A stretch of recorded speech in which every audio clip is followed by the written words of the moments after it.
کہ خداوند کریم نے یہ جو ہادی اور راہبر اور پیشوا بنا کر بھیجے ہیں یہ بھی اپنی طرف سے بنا کر بھیجے ہیں. کیوں؟ خلق خدا نے کیا ہے تو پھر ہدایت کا انتظام بھی اسی کی طرف سے ہوگا. اور ایسے ہادی کہ جہاں ایک سلسلے کو سلسلہ نبوت قرار دیا اور ایک سلسلے کو سلسلہ امامت قرار دیا. ماشاءاللہ. کیوں؟ اس لیے کہ جتنی ضرورت اس دور میں نبوت کی تھی اتنی ہی ضرورت آج امامت کی ہے. ماشاءاللہ. آپ دیکھو نا کہ مثال کے طور پہ ہم کہتے ہیں کہ جتنے بھی گزشتہ انبیاء آئے ان میں سے ہر ایک کی صفت جس کے اندر دو صفتیں کم از کم ہونا ضروری تھی. ایک صفت مصدق یعنی تصدیق کرنے والا اور ایک صفت مبشر یعنی بشارت دینے والا، بشیر خوشخبری دینے والا. اب یہ جو دو صفات ہیں ہر نبی کے اندر ہونی چاہیے. جب یہ دونوں صفات ہر نبی کے اندر ہونی چاہیے تو بطریق اولا پاک پیغمبر کے اندر بطریق اولا یہ صفات ہونی چاہیے. ماشاءاللہ. کیوں؟ پاک پیغمبر سید الانبیاء و سید المرسلین و خاتم النبیین، تو سارے انبیاء کے یعنی عام نبیوں میں یہ دو صفات ہیں. توجہ رہے میری طرف. تو ایک خاص نبی، حتیٰ وہ نبی کہ جو تمام انبیاء تمام مرسلین کا سردار ہے، اس کے اندر تو بدرجہ اولا ہونی چاہیے. دونوں صفتیں کیا؟ مصدق اور مبشر. تصدیق بھی کرنے والا ہو، بشارت بھی دینے والا ہو.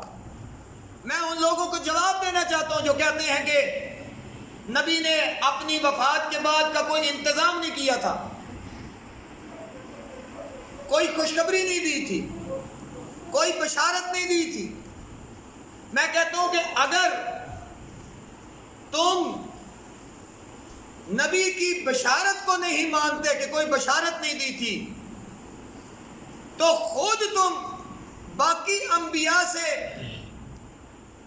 پاک پیغمبر کو کم فضیلت سمجھتے ہو. توجہ ہے میری طرف. کیا کرتے ہو؟ کم فضیلت سمجھتے ہو کیونکہ ایک صفت کم کر رہے ہو. اگر تم کہتے ہو کہ پاک پیغمبر نے اپنے بعد کسی کا انتظام نہیں کیا تھا، کسی ہادی کا انتظام نہیں کیا، کسی رہبر کا انتظام نہیں کیا، کسی حاکم کا انتظام نہیں کیا، تو اس کا مطلب یہ ہے کہ تم باقی انبیاء سے پاک پیغمبر کو ایک صفت میں کم سمجھنا شروع کر دیتے ہو. کیوں؟ اس لیے کہ ہر نبی کے اندر دو صفتیں تھی، مصدق بھی تھا، مبشر بھی تھا. اور اگر پیغمبر جو ہے کہ خوشخبری نہیں دے کر جاتے تو ایک صفت ہم کر دیتے ہیں، کم کر دیتے ہیں.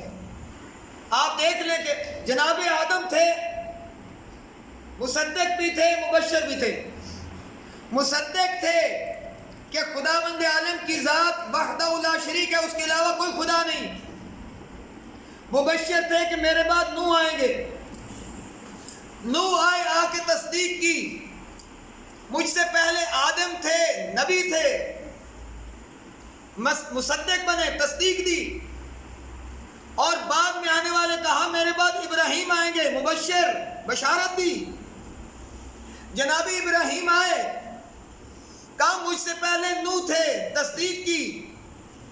بعد میں آنے والے عیسیٰ کی بشارت دی. عیسیٰ آئے، کہا مجھ سے پہلے انبیاء آئے، تصدیق کی. بعد میں آنے والے ختمی مرتبت پاک پیغمبر کی بشارت دی. کہا مجھ سے پہلے آنے والے نبی تھے اور بعد میں آنے والا سید المرسلین ہے. حیدری تصدیق بھی کی، بشارت بھی. توجہ ہے میری طرف کہ ہر نبی کے اندر دو صفات تھیں. مصدق بھی تھا، مبشر بھی تھا۔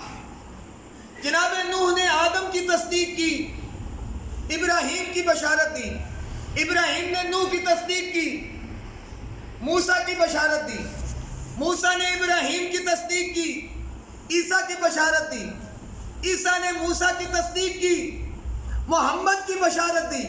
اب چاہیے تو یہ نا کہ محمد پہلوں کی تصدیق کرے اور بعد میں آنے والے کی بشارت دے۔ ادھر سے اعلان کر رہا ہے لا نبی بعدی، میرے بعد کوئی نبی تو نہیں ہے لیکن بشارت دی میرے بعد 12 جان نشین ہوں گے۔